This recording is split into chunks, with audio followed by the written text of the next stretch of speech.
26e homélie de saint Jean Chrysostome sur l'évangile de Jean. Ce qui est de la chair est chair, et ce qui est né de l'esprit est esprit. Chapitre 3, verset 6 jusqu'au verset 11. Le Fils unique de Dieu a eu la bonté de nous initier à de grands mystères. Oui, certes, ils sont grands ces mystères, et nous n'en étions pas dignes. Mais il était de sa grandeur et de sa dignité de nous les communiquer. Que si l'on considère notre mérite, non seulement nous étions indignes de ce bienfait, mais nous méritions sa vengeance et une sévère punition. C'est à quoi néanmoins il n'a point à regarder.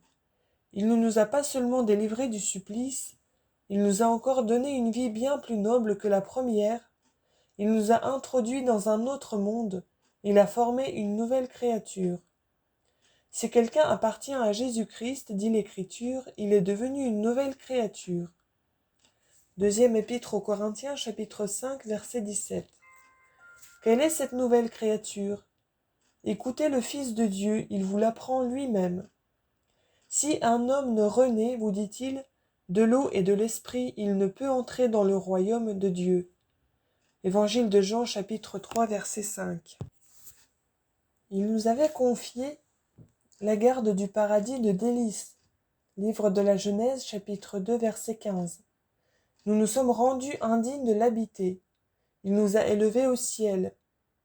Dans notre première demeure, nous ne lui avons pas été fidèles, et cependant il nous a donné quelque chose de plus grand. Nous n'avons pas pu nous abstenir de manger du fruit d'un seul arbre, et il nous a donné les délices célestes. Étant dans le paradis, nous n'avons pas persévéré dans le bien, et il nous a ouvert les cieux. Saint Paul a donc eu raison de s'écrier « Ô profondeur des trésors de la sagesse et de la science de Dieu » Épître aux Romains, chapitre 11, verset 33. Non, aujourd'hui, il n'est plus besoin ni de mère, ni d'enfantement, ni de sommeil, ni de mariage, ni d'embrassement. L'ouvrage de notre nature s'opère enfin dans le ciel et se ferme de l'eau et de l'esprit. C'est l'eau qui conçoit et produit l'enfant. Ce qu'est le ventre de la mère à l'embryon, l'eau l'est au fidèle, car il est conçu et enfanté dans l'eau.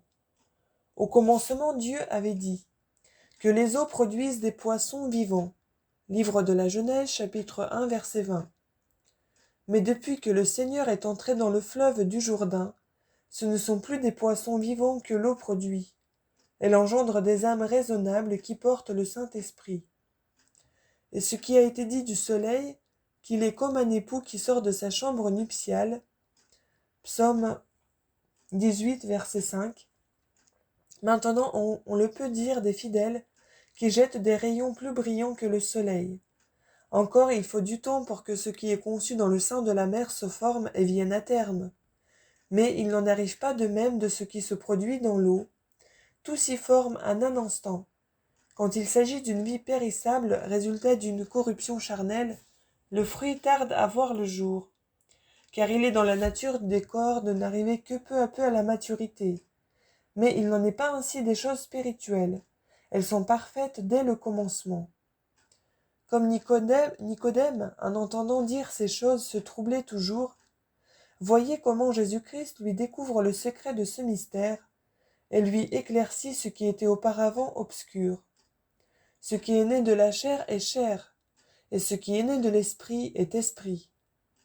Il l'éloigne par là de tout ce qui tombe sous les sens, et ne lui permet pas de sonder les mystères avec des yeux corporels. Nous ne parlons pas de la chair, ô Nicodème, lui dit-il, mais de l'esprit. Ainsi il élève son esprit aux choses spirituelles. N'imaginez, lui dit-il, ne cherchez rien de sensible. Ce n'est pas avec ses yeux qu'on voit l'esprit. Ne pensez pas que l'esprit produise la chair. Comment donc dira peut-être quelqu'un la chair du Seigneur est-elle née? Elle est née non de l'esprit seulement, mais encore de la chair, ce que saint Paul nous apprend par ces paroles. Il est né d'une femme et assujetti à la loi. Épître aux Galates, chapitre 4, verset 4. Le Saint-Esprit l'a ainsi formé, mais non pas tiré du néant. En effet, s'il l'avait tiré du néant, En quoi le sein d'une femme aurait-il été nécessaire? L'esprit l'a formé de la chair d'une vierge, mais comment? Je ne puis l'expliquer. Au reste, Jésus-Christ est né d'une femme, de peur qu'on ne crût qu'il n'avait rien de commun avec notre nature. Si alors même que la chose s'est ainsi passée, il se trouve pourtant des gens qui ne croient pas à cette génération. À quel comble d'empiété ne se serait-on pas porté à supposer que cette chair n'eût pas été tirée de celle d'une vierge? Ce qui est né de l'esprit est esprit. Ne voyez-vous pas en cela la dignité et la puissance du Saint-Esprit? Il fait l'ouvrage de Dieu. L'évangéliste disait ci-dessus: ils sont nés de Dieu. Maintenant il dit ici: ils sont engendrés de l'Esprit. Ce qui est né de l'Esprit est esprit, c'est-à-dire celui qui est né de l'Esprit est spirituel. Jésus-Christ ne parle pas ici de la génération quant à la substance, mais quant à la dignité et à la grâce. Si donc le Fils est né de cette manière, qu'aura-t-il de plus que le reste des hommes qui sont nés d'eux-mêmes? Comment est-il le Fils unique? Car moi aussi je suis né de Dieu, mais non pas de sa substance. Si donc le Fils lui-même n'est pas né de sa substance, en quoi diffère-t-il de nous? De cette manière, il se trouvera aussi qu'il est au-dessous du Saint-Esprit. Car la génération dont nous parlons se fait par la grâce de l'Esprit Saint. Est-ce que pour rester le Fils, il a besoin du Saint-Esprit? Mais en quoi cette doctrine diffère-t-elle de celle des Juifs? Jésus-Christ donc, après avoir dit « ce qui est né de l'Esprit est Esprit », comme il voit Nicodème encore dans le trouble, passe à un exemple sensible. « Ne vous étonnez pas, dit-il, de ce que je vous ai dit, qu'il faut que vous naissiez encore une fois. Le vent souffle où il veut. » Quand Jésus-Christ dit à Nicodème « ne vous étonnez pas », il marque le trouble et l'agitation de son esprit, et en même temps il l'introduit dans un monde moins grossier que celui des corps. Déjà par ces paroles, ce qui est né de l'esprit est esprit, il avait éloigné de toutes ses idées charnelles. Mais comme Nicodème ne comprenait pas ce que cela voulait dire, il lui apporte encore un autre exemple. Il ne le tire pas de la grossièreté des corps, il ne parle non plus en aucune façon des choses incorporelles, à quoi Nicodème ne pouvait rien entendre, mais il lui propose une chose qui tient le milieu entre ce qui est corporel et ce qui est incorporel, à savoir le vent qui de sa nature est subtil et impétueux, et c'est par ce symbole qu'il l'instruit. Il dit du vent: vous entendez bien sa voix, mais vous ne savez d'où il vient ni où il va. Quand il dit il souffle où il lui plaît, il ne veut pas dire que le vent s'emporte à son gré, mais il veut marquer son impétuosité et sa force irrésistible. C'est la coutume de l'Écriture de parler ainsi des choses inanimées, comme lorsqu'elle dit « Les créatures sont assujetties à la vanité, et elles ne le sont pas volontairement » Épître aux Romains, chapitre 8, verset 20. Ce mot donc « il souffle où il lui plaît » signifie qu'on ne peut le retenir, qu'il se répand partout, que personne ne peut l'empêcher d'aller de côté et d'autre, et qu'il se déchaîne avec une grande violence, nul ne pouvant arrêter son impétuosité. Et vous entendez bien sa voix, en d'autres termes le bruit, le son. Mais vous ne savez d'où il vient ni où il va. Il en est de même de tout homme qui est né de l'esprit. C'est là la conclusion. Si vous ne pouvez pas, dit-il, expliquer l'impétuosité du vent, que l'ouïe et le tact vous font sentir, et vous ne connaissez pas la route qu'il suit, pourquoi cherchez-vous curieusement à sonder l'opération de l'Esprit Saint, vous qui ne comprenez pas la violence du vent, quoique vous en entendiez le bruit? Car ce mot « il souffle où il lui plaît » est dit de la puissance du Saint-Esprit, et c'est ainsi qu'il faut l'expliquer. Si personne ne peut arrêter le vent, et s'il souffle où il lui plaît, ni les lois de la nature, ni les bornes des générations corporelles, ni quelque autre chose que ce puisse être, ne pourront à bien plus forte raison empêcher l'opération de l'Esprit Saint. Or que ce soit du vent qu'il est dit, vous entendez sa voix, c'est ce qui est évident. Jésus-Christ n'aurait pas dit à un infidèle, en ignorant, en voulant parler de l'opération de l'Esprit Saint, vous entendez sa voix. Comme donc on ne voit pas le vent, quoiqu'il fasse du bruit, De même, on n'aperçoit pas des yeux du corps la génération spirituelle. Et néanmoins le vent est un corps, quoique très subtil, car tout ce qui est soumis au sens est un corps. Si donc ce n'est ni une peine ni un chagrin pour vous de ne pas avoir un corps, ni aussi une raison d'en nier l'existence. Pourquoi vous troublez-vous quand vous entendez parler de l'Esprit Saint? Pourquoi demandez-vous tant de comptes puisque vous ne faites pas de même à l'égard d'un corps? Quelle est donc la conduite de Nicodème? Après un exemple si clair, il demeure encore dans ses basses idées, dans sa grossièreté juive. Et comme dans le doute où il persiste toujours, il dit encore à Jésus-Christ, « Comment cela se peut-il faire ?» Le divin Sauveur lui répond plus durement, « Quoi, vous êtes le maître en Israël et vous ignorez ces choses? Considérez toutefois que jamais il ne l'accuse de malice, que seulement il lui reproche sa grossièreté et sa stupidité. Mais qu'a de commun dira-t-on cette génération avec ce qui s'est passé parmi les Juifs? Mais plutôt dites-moi, je vous prie, ce qui n'y s'y rapporte pas. La création du premier homme, la formation de la femme tirée de son côté, les femmes stériles devenues fécondes et tout ce qui a été opéré par l'eau et sur les eaux, à savoir, dans la fontaine d'où Élisée retira le fer qui était tombé, les prodiges qui se sont faits au passage de la mer Rouge, les miracles arrivés à la piscine dont l'ange remuait l'eau, et la guérison miraculeuse de Naaman de Syrie dans le Jourdain. Toutes ces choses, dis-je, étaient comme des figures et des symboles de la génération et de la purification qui devait un jour arriver, et qui les annonçait d'avance. Et les oracles même des prophètes prédisaient en quelque sorte cette nouvelle manière de naître, comme par exemple ces paroles « La postérité à venir sera annoncée par le Seigneur, et les cieux annonceront sa justice au peuple qui doit naître. » Dans la suite, au peuple qui a été fait par le Seigneur. Psaume 21, verset 34. Et celle-ci, il renouvelle sa jeunesse comme celle de l'aigle. Psaume 102, verset 5. Ces autres, Jérusalem, recevez la lumière, car voilà que votre roi est venu. Livre d'Isaïe, chapitre 40, verset 1. Et encore, heureux sont ceux à qui les iniquités ont été remises. Psaume 31, verset 1. Isaac était aussi une figure de cette naissance. Dites, ô Nicodème, dites-le nous, comment Isaac est-il né? Est-ce purement selon la loi de la nature?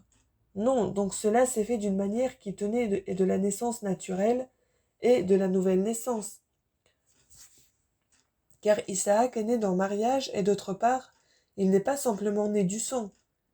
Et moi, je vous ferai voir que non seulement cette naissance, mais encore l'enfantement de la Vierge ont été prédits et annoncés d'avance par les prodiges figuratifs dont je viens de parler. Comme personne n'aurait pu facilement croire qu'une Vierge enfantât, premièrement les femmes stériles, et non seulement les femmes stériles, mais encore les vieilles ont enfanté. Et toutefois qu'une femme soit formée d'une côte, c'est quelque chose de plus merveilleux et de plus étonnant, mais comme ce prodige était très ancien, une autre espèce d'enfantement apparut dans la suite. Et la fécondité des femmes stériles a préparé les esprits à croire à l'enfantement de la Vierge. C'est pour rappeler ces célèbres événements à Nicodème que Jésus-Christ lui disait « Quoi? Vous êtes maître en Israël et vous ignorez ces choses? Nous disons ce que nous savons, et nous rendons témoignage de ce que nous avons vu, et cependant personne ne reçoit notre témoignage. » Jésus-Christ ajouta ces choses, et pour prouver encore par d'autres exemples ce qu'il avait dit, et pour s'accommoder à sa faiblesse. Mais que signifient ces paroles? Nous disons ce que nous savons et nous rendons témoignage de ce que nous avons vu. Comme de tous les sens, la vue est celui qui nous persuade le plus, comme lorsque nous voulons qu'on nous croie, nous élisons que nous n'avons pas entendu de nos oreilles, mais que nous avons vu de nos propres yeux. Voilà pourquoi Jésus-Christ, parlant à Nicodème, emprunte le langage des hommes et leur façon de parler. Il l'emprunte pour persuader ce qu'il dit. Mais que cela soit ainsi, que telle ait été son unique intention, et qu'il ne veuille pas parler de la vue sensible, ses propres paroles le font voir visiblement. Il avait dit « ce qui est né de la chair est chair, et ce qui est né de l'esprit est esprit ». Il ajoute « Nous disons ce que nous savons, et nous rendons témoignage de ce que nous avons vu. » Mais cela n'était point encore arrivé. Pourquoi dit-il donc ce que nous avons vu? N'est-il pas évident qu'il parle de cette exacte et parfaite connaissance qui ne peut se tromper? Et cependant personne ne reçoit notre témoignage. Ce mot donc, ce que nous savons, Jésus-Christ le dit ou de soi et de son Père, ou de soi seulement. Mais celui-ci personne ne reçoit, il ne le dit pas maintenant pour marquer sa colère et son indignation, mais seulement pour faire connaître ce qui se passe. Car il n'a point dit « Est-il rien de plus insensible que vous? Quoi? Vous ne recevez pas ce que nous vous expliquons avec tant de soin et d'exactitude ?» Il montre au contraire une très grande modération et dans ses actions et dans ses paroles. Il ne dit rien d'approchant, mais il prédit avec douceur ce qui en arriverait. Il nous donne à nous cet exemple d'une extrême patience, afin que nous ne soyons ni fâchés ni chagrins, lorsque nous ne persuadons pas ceux à qui nous parlons. En effet, que sert de se fâcher? On n'y gagne rien. Au contraire, on s'aliène les esprits, on les rend plus opiniâtres dans leur incrédulité. C'est pourquoi il faut bien se garder de se fâcher. Il faut s'attacher à rendre digne de foi ce qu'on dit, en s'abstenant non seulement de se mettre en colère, mais aussi de se répandre en clameurs, car des clameurs naît la colère. Arrêtons d'une le cheval pour renverser le cavalier. Arrêtons donc le cheval pour renverser le cavalier. Coupons les ailes à la colère et nous comprimerons son essor. Elle est un venin subtil qui s'insinue facilement et qui infecte l'âme. Il faut donc lui fermer toutes les portes. Il serait ridicule d'adoucir et d'apprivoiser les bêtes et de négliger notre âme, de la laisser devenir brutale et farouche. La colère est un grand feu qui dévore tout. Elle corrompt le corps, elle ruine l'âme. Elle rend l'homme laid et horrible à voir.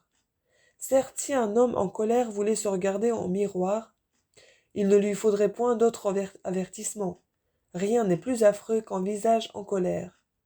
La colère est une espèce d'ivresse, ou plutôt elle est pire et plus misérable qu'un démon. Mais être attentif à ne se pas répandre en clameur, c'est la meilleure voie pour arriver à la vraie philosophie. Voilà pourquoi saint Paul commande de fuir non seulement la colère, mais encore les clameurs. Que toute colère, dit-il, et toute clameur soient bannies d'entre vous. Épître aux Éphésiens, chapitre 4, verset 31. Soyons donc soumis et obéissants au grand maître de toute philosophie, de toute sagesse. Et lorsque nous nous sentons émus de colère contre nos serviteurs, pensons à nos péchés et rougissons de honte en voyant leur douceur et leur patience. Car quand vous chargez d'injures votre serviteur, et qu'il écoute vos injures patiemment et en silence, que vous faites une action honteuse et que lui, il se conduit en vrai philosophe, c'est un avertissement qui devrait vous suffire. En effet, quoiqu'il ne soit qu'en valet, toutefois il est homme, doué d'une âme immortelle et honoré des mêmes dons que nous par notre commun maître. Que si nous étant égales dans les plus grandes choses et dans les dons spirituels, il souffre patiemment vos outrages à cause de je ne sais quelle légère prérogative humaine. De quel pardon et de quelle excuse serons-nous dignes, nous, qui même par la crainte de Dieu ne pouvons ou même ne voulons pas nous contenir, comme ce domestique le fait par la crainte qu'il a de nous. Réfléchissons donc en nous-mêmes sur toutes ces choses, pensons que nous sommes des pécheurs, et que nous participons tous à une même nature. Étudions-nous à parler avec douceur en toute occasion, afin qu'étant humbles de cœur, nous procurions à nos âmes le repos et la paix, et de la vie présente et de la vie future. Je prie Dieu de nous l'accorder à tous, par la grâce et par la miséricorde de notre Seigneur Jésus-Christ, avec qui soit gloire, honneur et gloire, ainsi soit-il.